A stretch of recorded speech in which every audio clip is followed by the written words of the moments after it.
President William Ruto has issued a fresh executive order reassigning some functions for his administration. In his first executive order of 2023, the president published the new organization of his government, stating key roles of officials from the deputy president to the chief executive officers of state corporations and state agencies.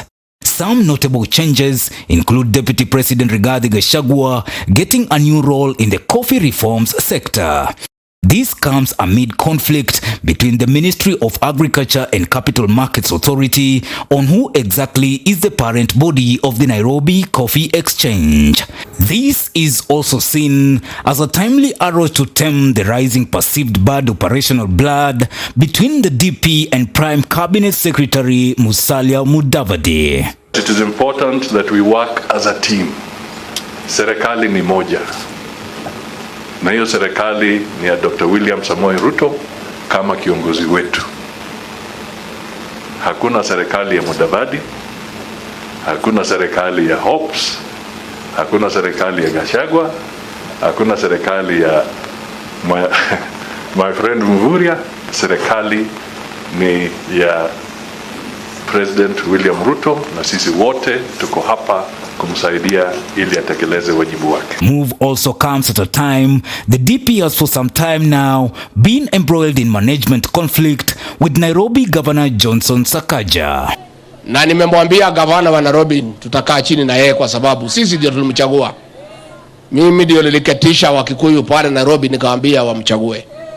Na nimemuita tukae chini na yeye. Mambo yoyote ambaye anaamua ambaye anaweza haribu biashara katika Nairobi, kwanza tuongee tukubaliane. Hatutaki speed mingi sana, tuende pole pole. Don't try and divide our people. Don't try and sow discord. Our unity will be our marching anthem. To assure my young brother Sakaja of Nairobi, you have our support.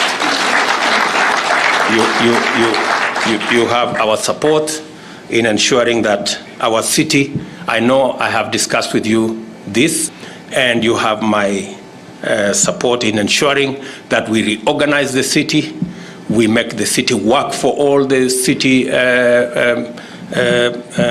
residents, and ensure that the standards of the city of Nairobi are the standards of the capital city of Kenya. The Deputy President confirmed the other day that he was responsible or in charge of the reshuffling and the sacking of some of the regional commissioners who supported the Jubilee, the Azimio government.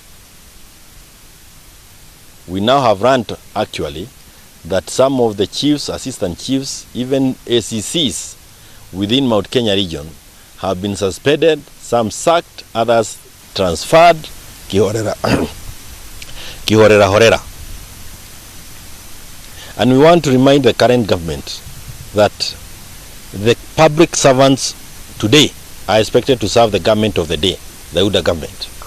Those public servants who are serving the government of the day, then the Jubilee government. To punish them today is to tell the others that they should not also be serving UDA government, because come the next government, they will be punished for having served it. Gachagua has also said that he is going to go for the cartels, so-called cartels, of the people who worked with the Jubilee government. That vindictive approach is really the perpetuation or perfection of a political agenda. If it is a real criminal thing, then they should allow the institutions or the agencies that have been set in the constitution to perform their work. Anything else is weaponizing the same agencies, is actually perfecting the capture, the state capture that they seem to have had a lecture on. And these are issues that will certainly make this government very unpopular. And I want to tell you, given the trade we have seen in the last 100 days now plus, this is a one-term government. I am certain the same Kenyans who put them in office are the same Kenyans who will stop them. Whether they plan to rig 2027, whether they have their brothers and sisters in the IEBC, this government will not see 2027 if they do not, if this is the trade that they have taken. And for Gachagua, the die is cast. William is done with you. If he had any respect for you, he will not be shifting you from one office to the other. He will not be using you. He will not be using you as the cannon, because your mouth, the mouth has a loose cannon. and he has been used, his mouth is the weapon to hit others. As you go down, leave the Kikuyu community alone. Also in the new structure, National Transport and Safety Authority (NTSA) is being reverted back to the Transport Ministry. It was transferred to the Interior Ministry during former President Uhuru Kenyatta's second term. The Roads and Transport Ministry has been made leaner by moving the state departments of Housing and Urban Development and of Public Works to the Lands Ministry.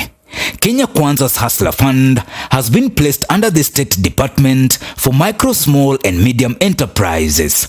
The department will oversee the administration of the Hustler Fund for the promotion, development and enhancing the competitiveness of MSMEs, among other functions. Also in the changes announced by Ruto on Monday, some of the roles from public health have been moved to medical services. Cabinet Secretary Moses Kuria's Ministry of Investment and Trade Ministry now has 3 state departments from the previous 2. The State Department for Investments Promotion and State Department for Trade and State Department for Industry. Meanwhile, the Tourism Ministry has gained 1 more state department from the 2 in the previous administration. Now, it is State Department for Culture and Heritage and State Department for Tourism and Wildlife. The president has also split the Ministry of Environment by creating the State Department for Environment and Climate Change and that of Forestry. For Maisha Prime, Maisha Television, Ambusha Jr.